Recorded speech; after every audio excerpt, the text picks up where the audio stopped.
creating systems and structure that supports the life that I'm trying to be. When you start a day early, you're most likely to do everything you have to do for your day. That really helps me get my emotions out instead of boxing it in. Hi, my name is Farah. Welcome to my channel. I am a young ambitious woman and I'm on a 180-day journey of becoming the woman of my dreams and essentially becoming a better person.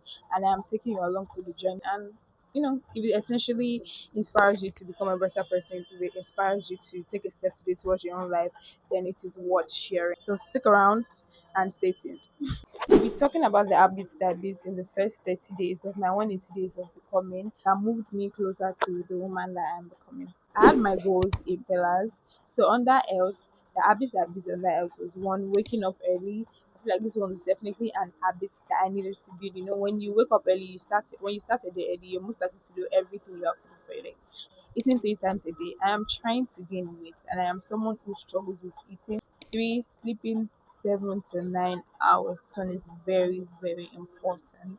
And for me to be able to sleep 7 to 9 hours, it means I need to sleep early. I need to round up my day early and so I can wake up early the next day as well and still have a good amount of sleeping. Another thing is drinking my water, taking my supplements, and just taking care of myself overall. Under appearance slash inner growth, the first habits that I built was waking up early. I think I spoke about that before in health, but it's supposed to be under appearance session. Waking up early before the sunrise, so I can like most of the things I need to do for the day, I can have it done before night time. The second habit that I built was doing my morning routine, and that includes praying Fajr. I am a Muslim, so praying Fajr in the morning, taking my bath, doing my skincare routine. The next habit that I built is feeding my mind every morning. So that's essentially either listening to a self development podcast, reading a self help book, or watching a self development video. Another habit that I built is journaling, but I won't say journaling per se because I'm still finding my foot with journaling, but I'll say writing out my thoughts because I believe if it's journaling, it's meant to be every single day, and I don't write every single day. So I only write when I need to just get my thoughts out. I feel like just really that really helps me get my emotions out instead of boxing it in. So yeah, I'll still call it journaling, but like I don't do it every single day. I'm still finding my foot with journaling. Now we're going to move to spirituality.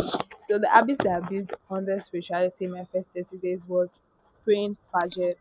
So waking up early to pray Fajr. If you're not a Muslim, Fajr is essentially the morning prayer that Muslims pray in the morning. It is by 6 a.m. At least in this side of the world, it is 6 a.m. If you're not able to pray by 6 a.m. for whatever reason, then you need to pray before the sun comes out. And the sun comes out like 8, 9. So before 8, let's just say 7, 7:30, you need to pray Fajr. So that helps me also to wake up early. Also going for Jumat prayers, like every Friday now I'm at the mosque for that. That's definitely an habit that I've built. Also making dua and askar. I wake up in the middle of the night now to make duas and I also do askar in the morning. Like after praying Fajr, I always do askar in the morning. I'll write out the ones that I do, you also do the same and I'll usually see the benefit of that mascara that I do. It's really, really, really good. Let's move to content slash brand. So the habits that I did under content slash brand is creating systems for my personal brand and creating my personal brand. And this example, my personal brand, what I want my personal brand to look like, what I want it to feel like, the systems that I put in place. Another habit I built on the content slash brand is practicing my speech and also practicing editing. There's a way, like I said, building my personal brand, there's a way I want my personal brand to look like and feel like, and just learning to edit the way I want it to be. And I already knew most of my content will have me speaking, so I needed to like practice my speech. That was definitely an habit that I learned in my first lesson. Let's move to money as a pillar. So the habits I built in my first month under money is saving. Someone who was always all my life I've always saved. So saving was never a problem for me. So something I did intentionally in my first 30 days. Another thing I really did was being conscious of my spending and tracking my money. Tracking it and knowing how money goes out of my account, what I'm buying and what I'm spending, and being conscious of what I am buying was definitely a habit that I learned in my first 30 days. The habit that I learned, which I believe is like an overall habit in my first 30 days, was having creating systems and structure that supports the life that I'm trying to build, that supports the woman I'm trying to become. Where I created my Notion dashboard operating system, where I had my goal of my habit tracker, my monthly focus. So it was definitely an habit that I built in the first month.